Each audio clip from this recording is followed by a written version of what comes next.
किसी गांव में रहमत नाम का एक किसान रहता था। उसके पास एक खूबसूरत बाग था जिसमें तरह तरह के फलों के दरख्त लगे हुए थे। लेकिन वो बहुत लालची था और हमेशा ज्यादा दौलत कमाने के तरीके सोचता रहता था। एक दिन उसको किसी ने बताया कि तुम्हारे पड़ोसी के बाग में दरख्त ज्यादा फल देते हैं और वो तुमसे अच्छी कमाई कर रहा है। ये देखकर रहमत को हसद होने लगी। उसने सोचा, अगर मैं अपने दरख्त काट कर उन्हें बेच दूं और उनकी जगह नए दरख्त लगा दूं, तो मेरा बाग और भी ज्यादा फायदा देगा।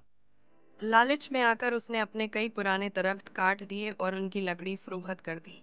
उसने नए दरख्त तो लगा दिए, मगर जब तक वो बड़े नहीं हुए उसने सब्र न किया। कुछ ही महीनों बाद उसने वो नए पौधे भी उखाड़ कर बेच दिए, ये सोचकर कि वो और अच्छे दरख्त लगाएगा।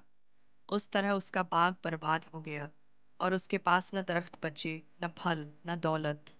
दूसरी तरफ उसका पड़ोसी सब्र और मेहनत से अपने बाग की देखभाल करता रहा।